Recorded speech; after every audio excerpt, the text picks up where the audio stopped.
Mic वगैरे setting बघ व्यवस्थित. हॅलो. तर आपण 20व्या शतकाकडून 21व्या शतकाकडे चाललो आहे. या 21व्या शतकाच्या पाऊल वाटांवर आपण बरेचशा ठिकाणी प्रगती करत आहोत. त्यामधलंच एक ठिकाण म्हणजे AI, आर्टिफिशियल इंटेलिजन्स, म्हणजे कृत्रिम बुद्धिमत्ता. या कृत्रिम बुद्धिमत्तेच्या ठिकाणी आपण बघतो की जसं एलेक्सा सारख्या गोष्टी झाल्या. एलेक्सा सारख्या परत ऑटोमोबाईल्सच्या ठिकाणी टेस्ला सारख्या गाड्या झाल्या. एरोप्लेन मध्ये ऑटो पायलट मोड झाले. हे बरेचशा ठिकाणी आपण मानवाला सोडून मशीन्सवर जास्त विश्वास करायला लागलेलो आहे. तर त्यामुळे मानवाकडची कामं आपल्याला असं वाटतं की कमी होत चाललेली आहेत. म्हणून मानवाकडची की जसं मानवाकडे आपण एखाद्या माणसावर जसा विश्वास ठेवतो तसं आपण मशीनवर सुद्धा विश्वास ठेवू शकतो का? की अलीकडच्या काळात आपण बघतो की नवीन नवीन रोबोट्स यायला लागले. हॉटेल्समध्ये आता माणसाच्या जागी रोबोट्स काम करतात. जपान सारख्या ठिकाणी माणसांच्या जागी रोबोट्स ऑर्डर घेत आहेत. रोबोट्सच सगळे सांगतायत. रोबोट्स मध्ये माणसासारख्या भावना सुद्धा निर्माण व्हायला लागल्या. तर आपण जर रोबोट्स कडूनच सगळं करायला लागलो तर पुढे जाऊन रोबोट आपल्याला काय जे मानसिक सुख असतं ते काय रोबोट आपल्याला देऊ शकत नाही. ज्या पद्धतीने आपण मानवाकडून अपेक्षा ठेवू शकतो त्या पद्धतीने आपण रोबोट कडून कोणतीही अपेक्षा ठेवू शकत नाही. रोबोट सोबतच आपण पुढे जायचं म्हणलं तरी पण इतकं शक्य नाहीये. की ज्याप्रमाणे आपण बघतो की रोबोट्सला खूपच जास्त जर बुद्धी दिली तर ते आपलाच विनाश करायला पुढे येतात. म्हणून तसं माणसाचं नाहीये ना. माणूस आपण कोणतीही गोष्ट करताना त्याचा 10 वेळा विचार करून ती गोष्ट करतो. तसं रोबोटला तसं नसतं. रोबोटला तुम्ही एखादी कमांड दिली की तो एकही विचार न करता, म्हणजे विचार करण्यासाठी त्याकडे मनच नसतं तर तो विचार तरी कसला करणार. तो डायरेक्ट जाऊन ते काम करून टाकतो. ते असं नाही बघत की हे कोणत्या धर्माचं काम आहे की हे कशाचं काम आहे. म्हणून आपण आज बघतो की बऱ्याचशा ठिकाणी एआय मुळे जॉब जात आहेत. म्हणून बऱ्याचशा ठिकाणी ऑनलाईन शिक्षण चालू झालेलं आहे. तिथे पण बऱ्याचशा ठिकाणी एआय वापरले जात आहे. की जे मानवी शिक्षक आहेत त्यांच्यापेक्षा चांगल्या प्रकारे हे रोबोट शिकवतात. म्हणून असं त्यांचं म्हणणं आहे. पण खरंच मानवांपेक्षा खरंच रोबोट चांगले शिकवतील का? जे जे समोरच्या विद्यार्थ्याला समजून घेतात असे शिक्षक खरंच रोबोट बनतील का? यामुळे आपण त्या गोष्टीकडे लक्ष दिलं पाहिजे. रोबोट सोबतच पुढे जाऊन आपल्या भविष्यात इतकी पण क्रांती घडणार नाही जितकी क्रांती आपण मानवासोबत पुढे जाऊन घडू शकतो. आपण मागे बघतो हरित क्रांती झाली, दुग्ध क्रांती झाली. या क्रांत्या काय रोबोटने घडून नाही आणलेल्या. या सगळ्या माणसाने घडून आणलेल्या क्रांत्या आहेत. आपण बघतो चळवळी झाल्या, हे झालं ते झालं. या चळवळीमुळे त्यांच्यामुळे प्रगती होत आलेली आहे. जर मागे प्रगती चळवळीत झाल्या नसत्या तर पुढे जाऊन प्रगती सुद्धा झाली नसती. त्यामुळे आपण थोडंसं लक्ष दिलं पाहिजे की आपल्या सोबत आपण कोणावर विश्वास ठेवतो आणि कोणावर विश्वास ठेवत नाही यावर आपण लक्ष दिलं पाहिजे. बऱ्याचशा ठिकाणी आपण बघतो लोकनेते असतात, आपण त्यांच्यावर डोळे बंद करून विश्वास ठेवतो. बरेचसे अशा ठिकाणी असतो आपण की तिथे आपल्याला माहिती आहे की याच्यावर विश्वास ठेवला तरी हा काय पूर्ण करणार नाही, पण आपण विश्वास ठेवतो. आणि तिथे आपल्याला कोणती अशी खंताची भावना वाटत नाही की हे वाटत नाही. पण पुढे जाऊन आपण असा रोबोटवर विश्वास करू का? एखाद्या मानवाकडून चुकी झाली की आपण म्हणतो जाऊ दे बाबा, एखाद्या वेळेस चुकी होऊन जाते. पण जर ती चुकी जर रोबोटने केली तर ती आपण चुकी माफ करू का? आपण अलीकडच्या काळात रोबोट सारखे पिक्चर बघतो की थोड्याशा छोट्याशा चिपमुळे त्या रोबोटमध्ये इतके मोठे बदल होतात की तो रोबोट अख्ख्या खूप मोठ्या दानवासारखा विनाशकाराकडे वळतो. जसं रावण वळाला होता तसंच रोबोट सुद्धा विनाशकाराकडे वळतो. परत तेच जुनीच युद्ध परत करायचे का? आपण नवीन पुस्तकांमध्ये वाचतो की जे विचारवंत आहेत ते म्हणतात की तिसरं महायुद्धामध्ये लढण्याची गरजच पडणार नाही. घरामध्ये बसूनच तिसरं महायुद्ध चालू होईल. म्हणून सगळं रोबोट कडूनच लढला जाईल. अशा प्रकारे जर लढायचंच असेल, अशा प्रकारे जर हे करायचंच असेल तर मग आपली काय गरज ना. आपण फक्त जन्म घ्या, खा प्या आणि मरून जा, एवढंच नाही ना आपलं काम. आपल्याला जो बुद्धी दिलीये देवाने ती कशासाठी तरी दिलीये. आपण आता लेखकाचं काम झालं, नवीन अलीकडच्या काळात आलेली चॅट जीपीटी. चॅट जीपीटी बरेचशा आता सगळे बोलणारे आहेत तर त्यांना माहितीच असेल की आपण ऍट अ टाइम भाषण देण्यासाठी बऱ्याचशा ठिकाणी चॅट जीपीटी वापरतो की तिला एखादा विषय सांगितला की ती लगेच आपल्याला 15-1 मिनिटाचं भाषण तयार करून देते, जायचं स्टेजवर बोलून टाकायचं. पण जे आपण मनापासून बोलतो ते खरंच चॅट जीपीटी आपल्याला सांगू शकते का? जे आपण एखाद्या जसं की आपल्याला एखादा विषय दिला जातो, आपण विचार करतो, सांगतो, तसं ती चॅट जीपीटी विचार नाही ना करत. ती बघते की हा असं असं बोललेले, हा विषय आहे, याच्यावरचं विश्लेषण द्या, झालं. असं जसं असं मानव नाही ना करत. मानव त्या विषयाबद्दल विचार करतो. तसं कृत्रिम बुद्धिमत्ता तसा विचार नाही करू शकत. त्यामुळे आपण त्याकडे त्या बाजूला थोडं लक्ष दिलं पाहिजे. आणि थोडं ही बाजू झाली तिची निगेटिव्हच बाजू सांगितली पूर्ण वेळ, पण त्याच्या काही पॉझिटिव्ह साईड्स पण आहेत. जसं की शेतीमध्ये बऱ्याच ठिकाणी कृत्रिम बुद्धिमत्ता चांगल्या प्रकारे वापरत येते. जसं की काही ऍप्स आहेत, त्यामध्ये जर आपण फक्त वनस्पतीचा फोटो काढला तरी ते आपल्याला रोग वगैरे सगळं निवारण करण्यासाठी कोणती औषधं वापरावी ते सगळं सांगतं. त्यानंतर आपले तिकीट बुकिंग झाले, परत आपण ऑनलाईन मार्केट्स झाले, ऑनलाईन शॉपिंग झाली, बऱ्याच ठिकाणी एआय खूपच चांगल्या प्रकारे कामी येतं. एवढं बोलून माझे 2 शब्द संपवतो. थँक्यू. धन्यवाद. जय श्रीराम. 6 मिनिटे 22 सेकंद. 6 मिनिटे 22 सेकंद. पुढील स्पर्धक कोड क्रमांक 52.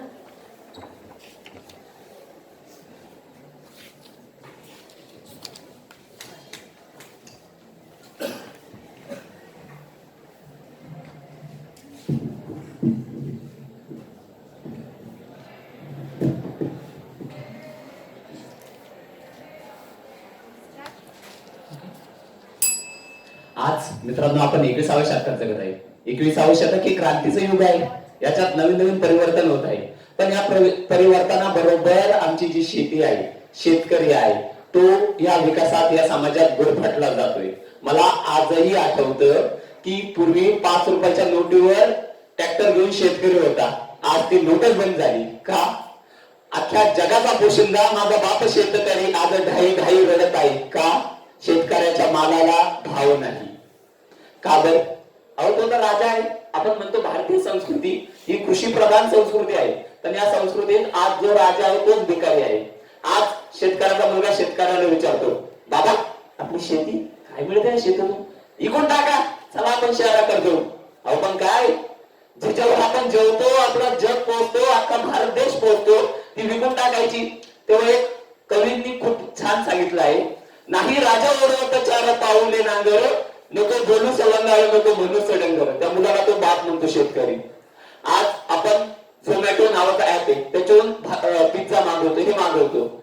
पण एक दिवस असा येणार, आपली जी शेती आहे ना ती जर नाही टिकली ना, भाकरी सुद्धा आपल्याला डाउनलोड करावं लागणार आहे सर. का? या बिकट परिस्थितीमुळे आलं. आपल्याकडे आधुनिकरण झालं. आधुनिकरणात काय झालं? ट्रॅक्टर आले, चांगली गोष्ट आहे. इस्रायल सारखं तंत्रज्ञान आपण भारत देशात वापरतोय. जेरेनियम झाली, ही आपण सेंट नाव तयार करतो. वेगवेगळे मल्चिंग पेपरची शेती झाली, शेततळे झाले. मागे तुफान आलं या, पण तुफान कुठपर्यंत आलो? आमच्या शेतकऱ्यांपर्यंत नाही आलं. पाणी आडवा पाणी जिरवा, पण ती फक्त स्कीम एका कागदावरच राहिली. 1 रुपयात पीक विमा, पण खरं तो झाला का? आमदार रिटायर होतो, त्याला पेन्शन चालू होती, पण माझा बाप शेतकरी हा रिटायर होतच नाही, तो डायरेक्ट फाशी घेतो. का बर? त्याच्या मुलीच्या लग्नाला तो सावकाराकडून कर्ज घेतो, तो जमीन गहाण ठेवतो. तो सावकार व्याजावर व्याज चढवता आमचा बाप शेतकरी झाडाला टाकतो. त्याप्रमाणे शेतकऱ्यांनी कांदा लावा, ऊस लावला, कांदा लावला, टायमिंगला आम्ही भावच नाही दिला. दुष्काळ आला, इकडून निसर्गाने पण साथ नाही दिली. यंदा आम्ही सोयाबीन केली, पण त्या सोयाबीनचं काय झालं? निसर्गाने साथ नाही दिली, पाऊस नाही आला.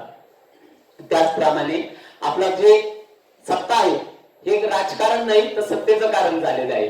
ते शेतकऱ्यांवर विश्वासच नाही देऊ राहिले. आजकालची मूर्ख तरुणाई ती म्हणतात, हा मला अजून एक मुद्दा असा मांडायचा. आजकालच्या इथे बसलेल्या भरपूर तरुणी आहेत, शेतकरी नवरा नको ग बाई, पैसेवाला पाहिजे, नोकरीवाला पाहिजे. आजकाल मुलीचा बाप सुद्धा लग्न जेव्हा मुलाकडे जातो तेव्हा त्यांना विचारतात, शेती आहे का? ते म्हणतात आई, आमची मुलगी वावरत येणार नाही. मग कशाला शेती लागते तुम्हाला? तुम्हाला नोकरी पाहिजे, मग शेती कशाला पाहिजे? आणि आजकाल समाजाचा असा दृष्टिकोन झालेला आहे ना, जर आपल्याकडे शेती असली तर ती करोडो नको, बागायती पाहिजे, 50 एकर पाहिजे, 2 एकर पाहिजेच नाही आम्हाला. का बरं? त्या बिचारा भूमापकांनी करायचं काय? का असे त्या शेतकऱ्यांसोबत तुम्ही छळत आहे?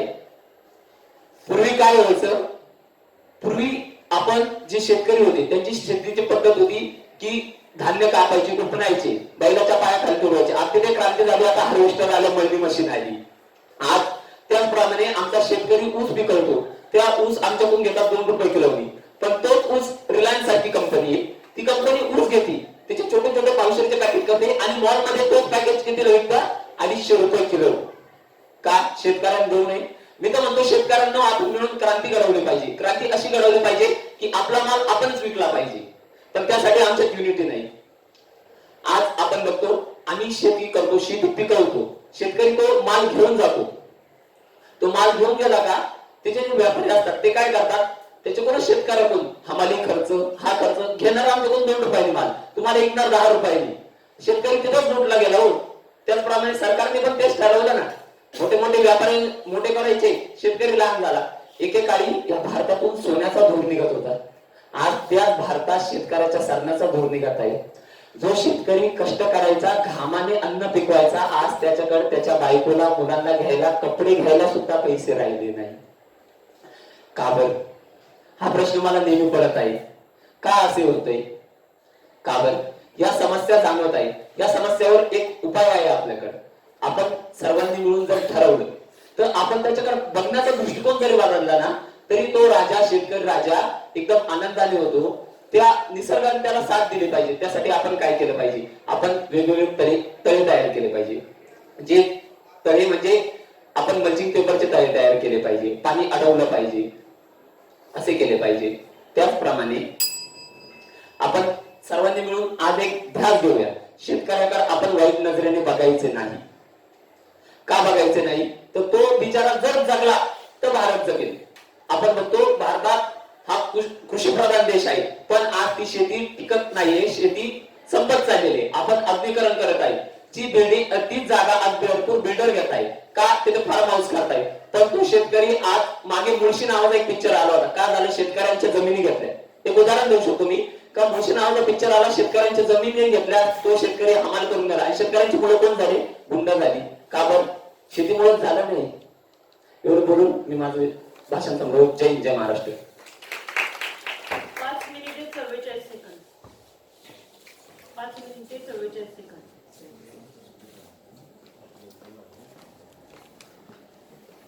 पुढील स्पर्धक कोड क्रमांक 48.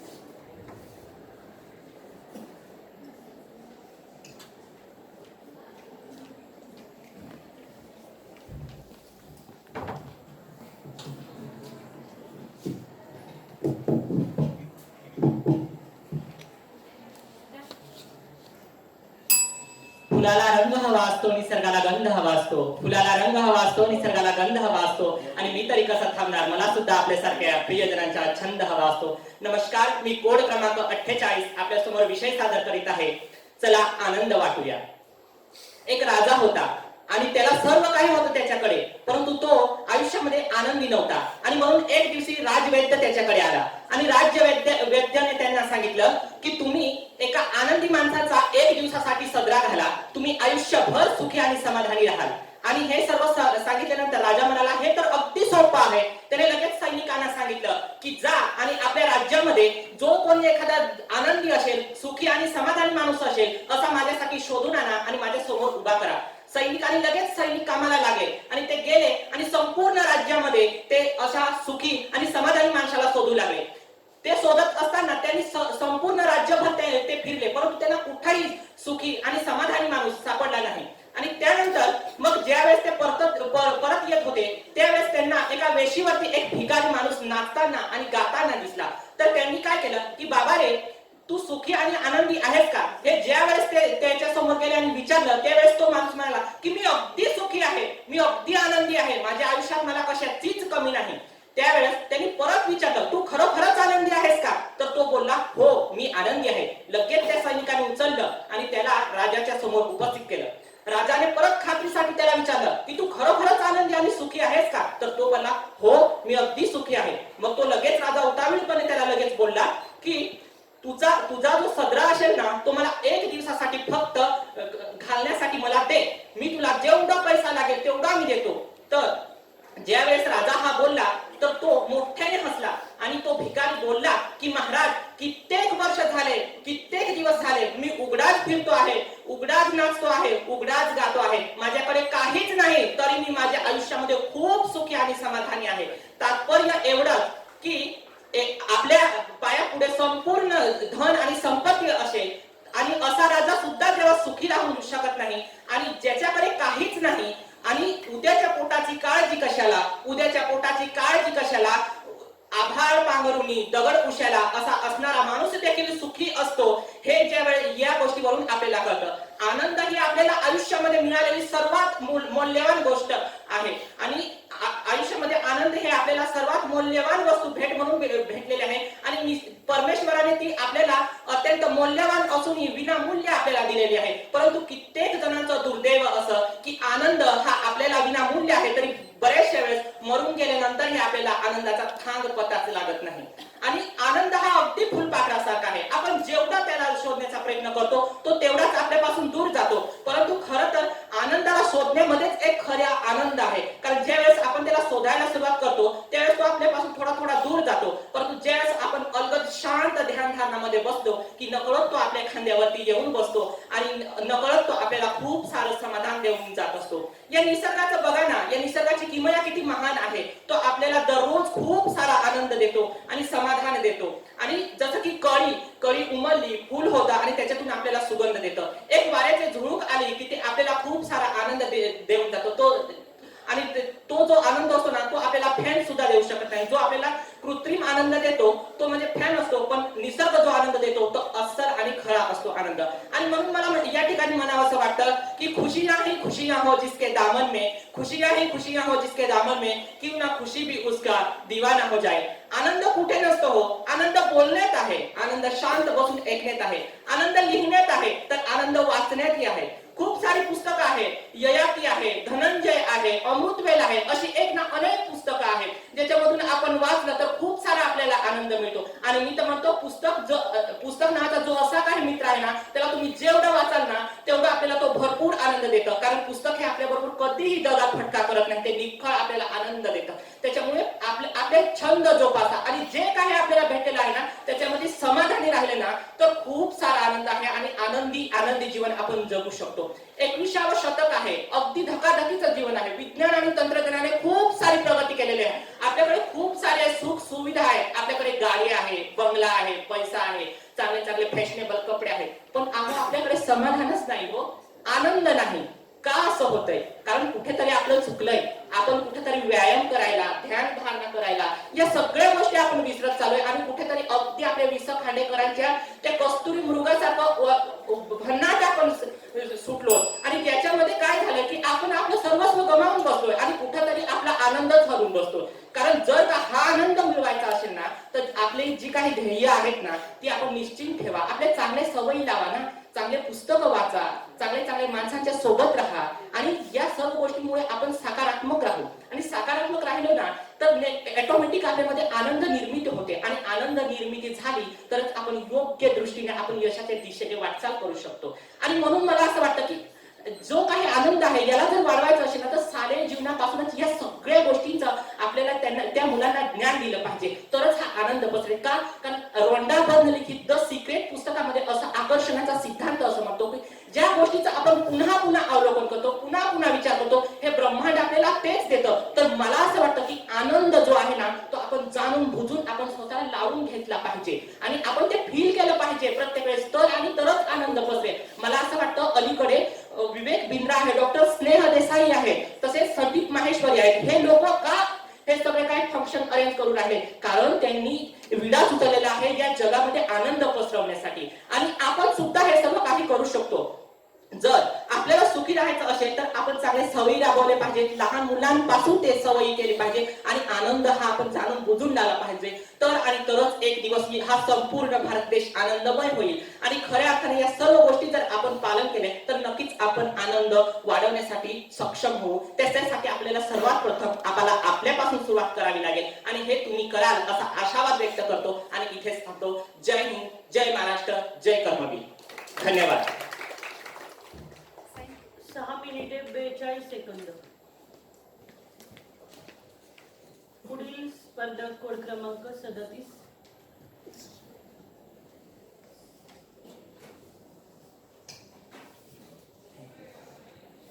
स्पर्धक कोड क्रमांक 37.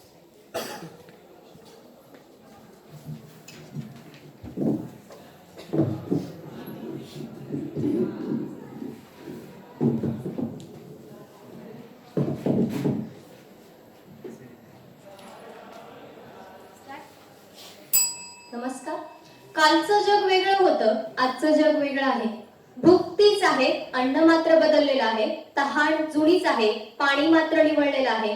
वारा तोच आहे, दिशा मात्र बदललेली आहे. बुद्धी तीच आहे, अनुभूती मात्र आव्हानात्मक झालेली आहे. बदलत्या काळाप्रमाणे मानवानं बदलणं हा मानवाचा उपजत स्वभावच ठरावा.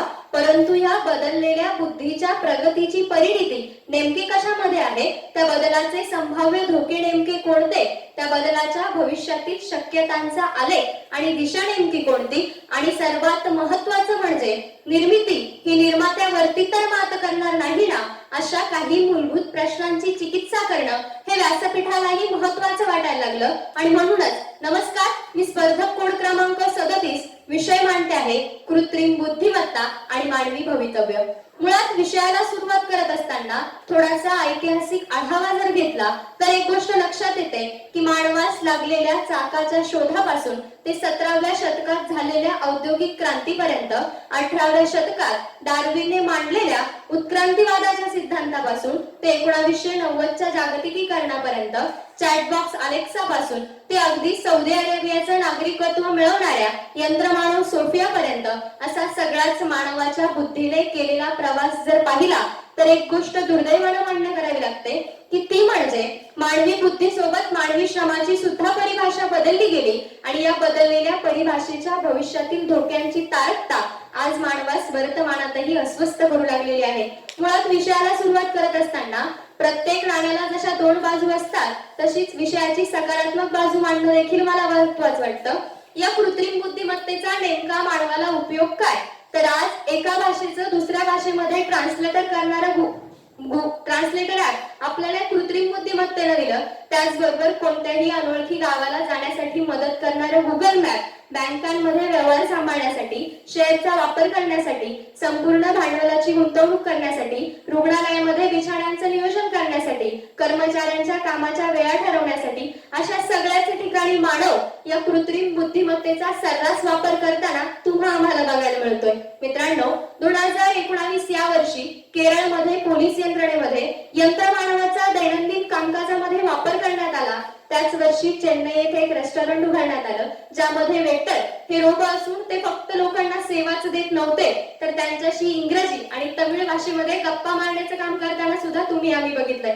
मित्रांनो, स्वामी विवेकानंदांना त्यांच्या शिष्याने एकदा प्रश्न विचारला की जीवनातील विष नावाची संकल्पना म्हणजे नेमकं काय. त्यावर विवेकानंदांनी दिलेलं उत्तर हे अत्यंत समर्पक होतं. विवेकानंद असं म्हणतात की जीवनातील कोणतीही गोष्ट जेव्हा तिच्या मर्यादेची पातळी ओलांडते तेव्हा ती विष ठरते. विषयाच्या नकारात्मक बाजूने विचार करत असताना ही कृत्रिम बुद्धिमत्ता जी आपली दैनंदिन जीवनशैली सुरळीत चालवण्याचं काम करते तीच भविष्यात कुठेतरी तुमच्या आमच्यासाठी विष तर ठरत नाहीये ना, हा प्रश्न माझ्या मनात निर्माण होतोय. ज्या भाषेचं भाषांतर करण्याचं सरळ माध्यम या कृत्रिम बुद्धिमत्तेच्या माध्यमातून मानवाच्या हातात आलं, परंतु त्याचे दुष्परिणाम म्हणजे आज भाषेचं प्रत्यक्ष ज्ञान घेणं आपण गरजेचं समजून लागलो. बँकांमध्ये, रुग्णालयामध्ये या कृत्रिम बुद्धिमत्तेचा वाढता वापर कुठेतरी भविष्यात तुमच्या आमच्या सारख्या तरुणांच्या नोकऱ्या हिरवून भविष्यात कुठेतरी बेरोजगारी तर अस्तित्वात आणणार नाही ना, अशा कित्येक समस्या या कृत्रिम बुद्धिमत्तेच्या अतिवापराने संपूर्ण मानवजाती समोर उभ्या राहिल्या. कृत्रिम बुद्धिमत्तेमुळे मानवाच्या मेंदूचे काम कमी होऊन भविष्यात मानवाला नूतन मणी आजाराला बळी जावं लागण्याची शक्यता ही खूप मोठ्या प्रमाणात वाढू लागली आहे. कृत्रिम बुद्धिमत्तेमुळे माणसाची शारीरिक व मानसिक क्षमता कमकुवत होऊन क्षीणपणाची निर्मिती होण्याची शक्यता आहे. साहित्य, कला यासारख्या क्षेत्रांमध्ये नवीन प्रकल्पांची प्रेरणा करणं यामुळे अशक्य होणार आहे. यंत्रवत आयुष्यामुळे माणूस निसर्गापासून दूर जाईल, त्याला अनेक व्याधींची लागण होणार आहे आणि सर्वात महत्त्वाचं म्हणजे भविष्यातील संघर्ष हा तंत्रज्ञानाच्या पटांगणात असेल आणि कृत्रिम बुद्धिमत्ता हे त्यातलं महत्त्वाचं शस्त्र असेल. जगप्रसिद्ध संगणक तज्ञ फेसबुकचे संस्थापक मार्क झुकेनबर्ग यांनी सुद्धा म्हटलं आहे की ही कृत्रिम बुद्धिमत्ता भविष्यामध्ये मानवावर अधिराज्य गाजवेल. एवढंच नव्हे तर ही कृत्रिम बुद्धिमत्ता भविष्यामध्ये मानवाला नष्ट करू शकते असं मत सुप्रसिद्ध सायंटिस्ट स्टीफन हॉकिन्स यांनी व्यक्त केलेलं आहे. कृत्रिम बुद्धिमत्तेच्या युगात कौटुंबिक सहजीवनाचा परीघ आकुंचित होत असताना खाजगीकरण, उदारीकरण व जागतिकीकरणाचे वारे जगभर वाहू लागले आहे. यामुळे सामाजिकता, सामूहिकता व सामुदायिकता यांचे आकाश संकोच पाहू लागले आहे. कृत्रिम बुद्धिमत्तेमुळे शेअरिंग शक्य होऊ शकतं, पण केअरिंगचं काय हा प्रश्न कदाचित अनुत्तरितच राहील. को लिव्हिंग, को क्रिएटिंग अँड को वर्किंग या संकल्पनाच नष्ट होतील का? सहजीवन व सहअस्तित्व यातून मानसिक गरजा पूर्ण करणारी कुटुंबे ही संकल्पना कितपत तग धरू शकेल ही चिंताच आज संपूर्ण मानव जातीला भेडसावते आहे. पूर्वीचा टीनेजर हा या डिजिटल युगात स्क्रीनेजर झाला आणि आर्टिफिशियल इंटेलिजन्सच्या युगात decent and dignified work at low carbon एरियामुळे कदाचित ग्रीनेजर होऊ लागेल. कृत्रिम बुद्धिमत्ता ही मानवाची सर्रास विवेक बुद्धीच नष्ट करेल आणि सारीच कामे जर यंत्रमानवी करू लागली तर मनुष्याने फावल्या वेळेचं नियोजन करायचं तरी कसं ही नवीन समस्याच पुढे येऊन उभी राहील. यासाठीच या तंत्रज्ञानाचा अमर्याद वापर न करता मर्यादित वापर करणं गरजेचं आहे. मानव जे कार्य करण्यासाठी सबल आहे ते कार्य करण्यासाठी या तंत्रज्ञानाचा वापर न करता मानव जे कार्य करण्यासाठी असमर्थ आहे तेच कार्य करण्यासाठी या तंत्रज्ञानाचा वापर व्हावा. शेवटी स्वाती चतुर्वेदी यांनी म्हटल्याप्रमाणे we are playing a battle but on wrong battle layout अशी स्थिती भविष्यात तुमची आमची होऊ नये इतकाच आशावाद मनपूर्वक धन्यवाद. 6 मिनिटे 8 सेकंद. 6 मिनिटे 8 सेकंद. पुढील स्पर्धक कोड क्रमांक 38.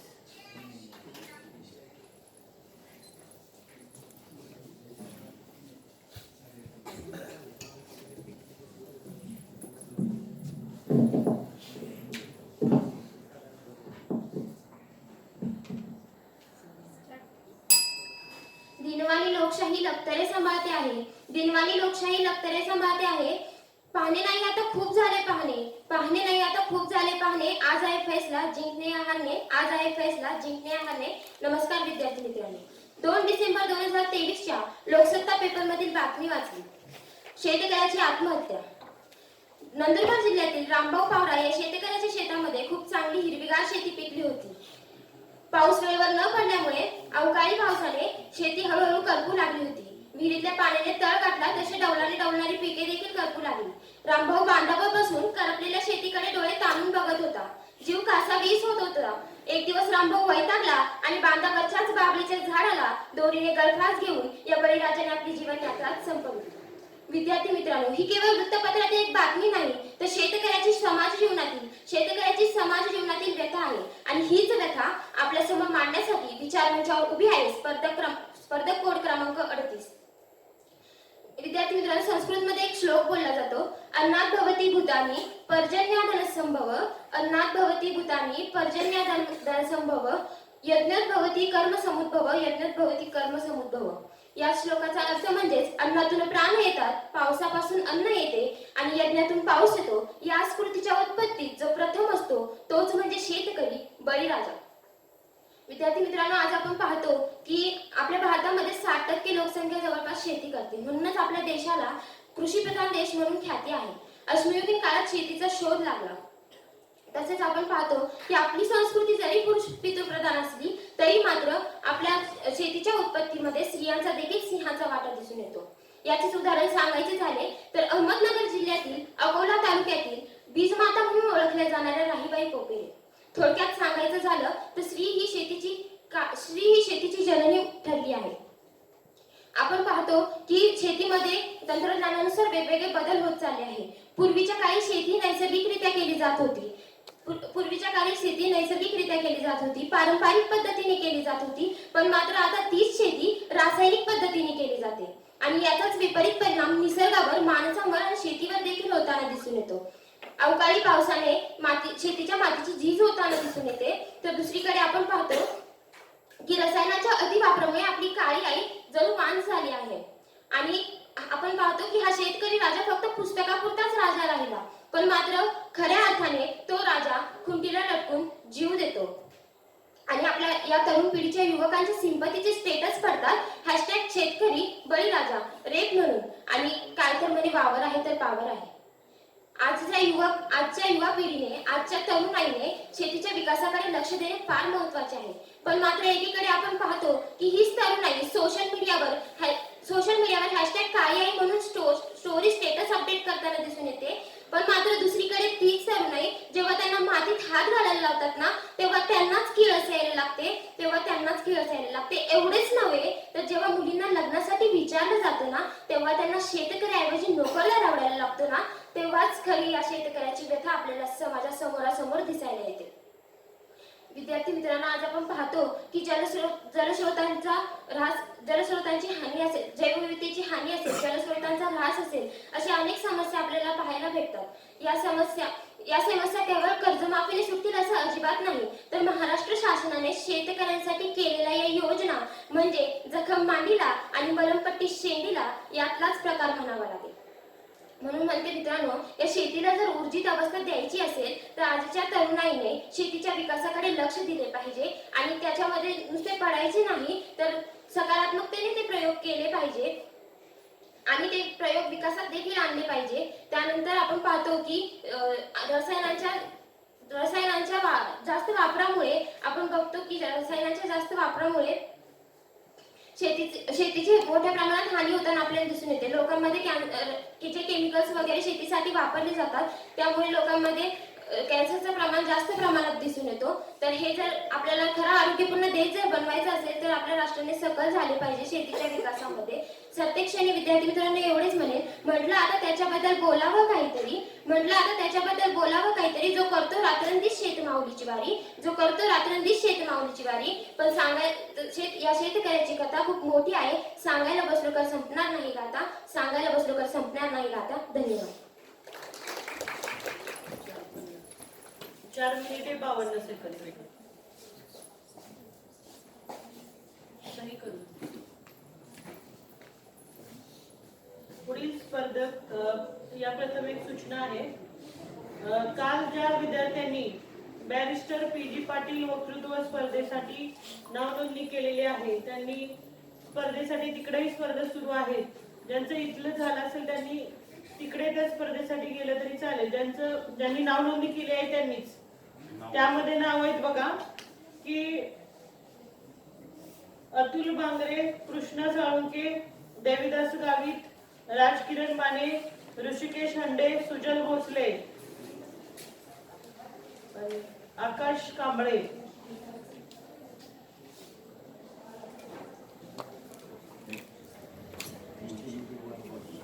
हो, तर पुढील स्पर्धक कोड क्रमांक 57. स्पर्धक कोड क्रमांक 58.